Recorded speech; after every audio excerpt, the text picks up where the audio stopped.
What up, world? It's your brother Nguvo, and I used to see RNM. Watching RNM on BGTV. You already know that raw, uncut, common sense talk that we need to have. Peace, love, and black power. Family, you already know black love is care for the black nation, so let's get it. Dig it. I'm sitting here, I'm rewatching this debate for like the fourth or fifth time, whatever. It was a real good debate between Brother Polite and Ali Muhammad. The historical origins of Islam, and something about economics dealing with the people. Whatever. I forgot the second part of the title, but nonetheless, you can look it up on YouTube. The historical origins of Islam, Polite versus Ali Muhammad. And as I'm watching this, I'm in the second round or whatever. I'm in Polite second round, and he's making reference in regards to language. And of course, this is regarding once again Islam or whatever. So he's talking about the Arabic, and he's talking about the Syriac language and all this other good stuff.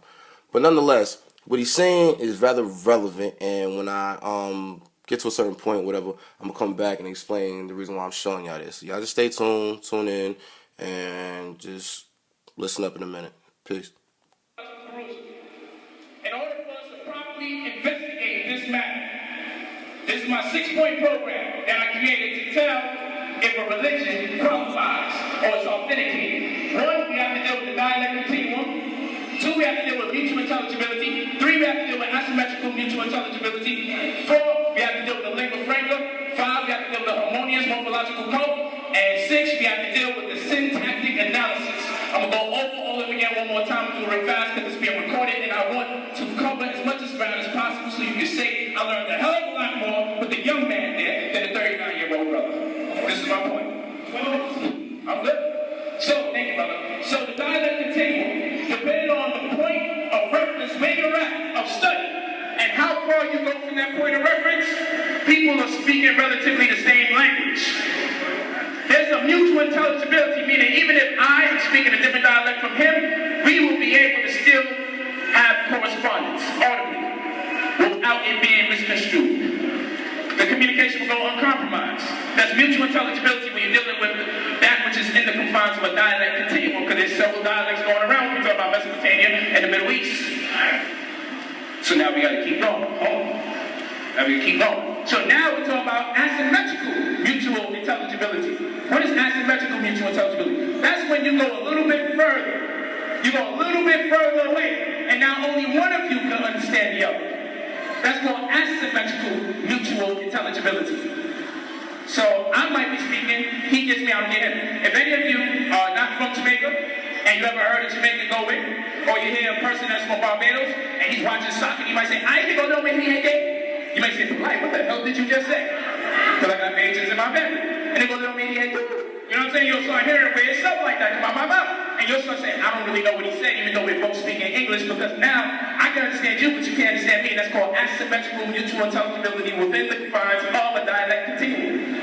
When this happens, you have to have one common language that everybody can deal with, because they have to exchange goods, they have to engage in commerce, they have to vote people into office. So you can't have an uncommon language amongst all the nations. You have to have one common language, and this is called the lingua franca.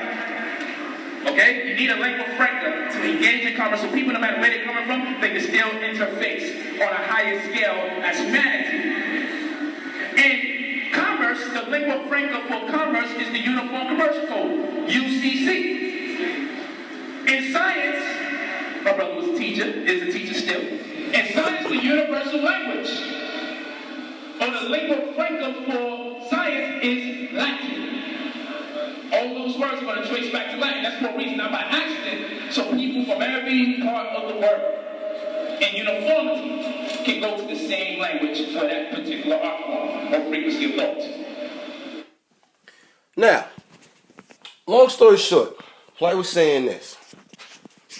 Basically, dealing with this, you already know, nationhood, nationalism, black power, black pride, all that good, beautiful stuff, right? Long story short, the brother was saying this. Throughout the world, throughout the many nations of the land of the world, from here in the U.S. to the U.K., back to the other continent, wherever, herever, therever, we, as black African people, we're going to need to have a uniform system of language, nonetheless. Because again, Like he just said, he gave examples of if one person is in one location or from one location and the other person is from another location, that there happens to be some sort of similarity that they can exchange conversation. Here in the West, from, America, UK, we speak English. Of course, not by choice nor by design, but nonetheless, we speak English. Black folks over in France, they speak French. Haitians speak Creole. Africans on the continent, like in East Africa, they speak their traditional languages. So on and so on and so on and so on. And I honestly, in my personal opinion, this is why I like, I'm gonna start studying more and more and more the language of Kiswahili, because of that simple fact that it is a universal language. It was, nonetheless, in my personal opinion, created for just that. So black folk all over the world can have something to use that they can have as their medium or their tool for conversation. We have to be able to have conversation. We have to be able to talk.